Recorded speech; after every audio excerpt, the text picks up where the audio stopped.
Nuevo vídeo del canal El Hipotecante. Soy Pau Montserrat, economista con más de 25 años de experiencia en el sector hipotecario. En este vídeo vamos a ver cuándo conviene contratar un préstamo hipotecario con un broker, en qué casos es más interesante utilizar un intermediario de crédito inmobiliario o broker hipotecario y qué factores tenemos que tener en cuenta a la hora de acertar contratando este tipo de profesionales. En primer lugar, ¿qué es un broker hipotecario? La Ley 5/2019 regula los intermediarios de crédito inmobiliario, que los conocemos también por ICIs. Estos son los brokers hipotecarios. Son profesionales que se encargan de recopilar la documentación del cliente, enviarla a los diferentes bancos que considera que pueden aprobarle una hipoteca en buenas condiciones, negociar, en el caso de que puedan negociar con las entidades financieras, y presentar las diferentes ofertas al cliente para que pueda elegir la que más le conviene. ¿Cuándo nos interesa contratar un broker hipotecario? No siempre. Hay clientes que, porque tienen una formación financiera muy elevada, porque tienen buenos contactos con el banco con el que trabajan, pueden ir directamente a los bancos y negociar ellos directamente. Pero claro, eso implica primero tener conocimientos financieros de lo que es una hipoteca y cómo se negocia. Segundo, tener buenos contactos en los bancos que considere que le pueden ofrecer buenas condiciones. Y tercero, tiempo y paciencia, que esa es clave, porque muchas veces, a pesar de cumplir con el resto de condicionantes, no tenemos ni la paciencia para ir a las oficinas y tratar con un empleado que muchas veces está cargado de trabajo, ni tampoco tenemos tiempo. ¿Qué tipo de casos son los ideales para acudir a un broker hipotecario?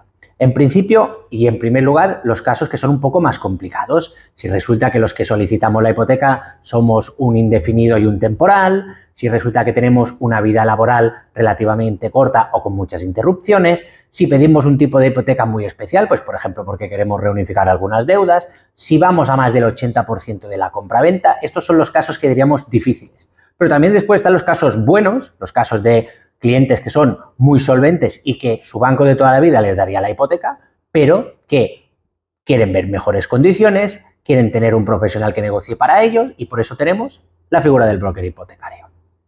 ¿Qué hay que tener en cuenta a la hora de elegir un broker hipotecario u otro? En primer lugar, hay que tener en cuenta que están obligados a estar registrados en el Banco de España. Hay una web en el Banco de España, que pondremos en comentarios, donde cualquier persona puede comprobar si un determinado broker está registrado. Si no está registrado, en principio es que no cumple con la ley, salvo que solo esté trabajando en un área muy concreta. Por tanto, ya nos tendría que saltar una alarma. Esto sería el mínimo. Después, muy importante que tengamos en cuenta es su página web, que la página web cumpla con la normativa, que en la propia página web, en la home, pues podamos encontrar la información precontractual, qué empresa es, qué honorarios máximos y mínimos nos puede cobrar, cuál es su servicio de reclamaciones, etcétera, etcétera. Es importante que haya un cumplimiento normativo correcto en la propia página web.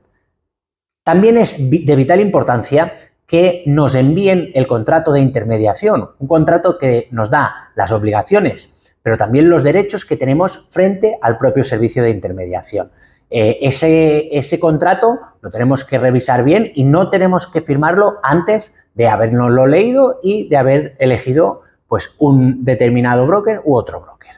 Son los factores básicos que hay que tener en cuenta. Después vienen los honorarios. ¿Son mejores los brokers gratuitos que los que cobran honorarios al cliente? Pues evidentemente no tiene por qué ser así. Hay determinados clientes que pues, por su solvencia se pueden permitir simplemente acudir a brokers online mayoritariamente que no cobran honorarios para que nos den las diferentes opciones y como tenemos un buen perfil no tienen por qué negociar nada y al final nosotros elegimos.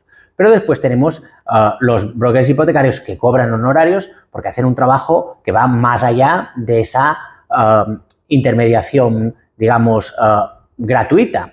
Pues ¿por qué lo podemos necesitar? Pues porque queremos que realmente nos negocien unas condiciones muy especiales, porque sabemos que nuestro caso tiene ciertas peculiaridades, sea por nuestra solvencia, sea por el bien inmueble que queremos adquirir, que van a necesitar de un profesional de pie de calle, que trabaje, que sepa analizar la parte urbanística, que tenga conocimientos jurídicos, etcétera, etcétera, pues en este caso nos podría interesar un broker que cobra honorarios. Tengamos en cuenta que la decisión de hipotecarse es probablemente la decisión más importante de nuestra vida. Ahora, en España, tenemos estos profesionales, los intermediarios de crédito inmobiliario. Profesionales que, a cambio de unos honorarios o no, dependiendo del tipo de broker que contratemos, negocian, gestionan la documentación, nos ayudan a poner la hora para el notario, nos ayudan en el proceso de la tasación, etcétera, etcétera, etcétera. Estos brokers hay que tenerlos muy en cuenta y hay que valorar si nos vale la pena contratarlos. Nosotros en el portal Futur Finances tenemos un comparador donde casi 200 brokers pues están en el comparador y podéis visitar sus páginas web directamente, con lo cual tenéis una ayuda adicional a la hora de seleccionar un profesional u otro. Muchas gracias. Si este vídeo os ha parecido interesante, dale a me gusta, compartirlo, dejarnos comentarios.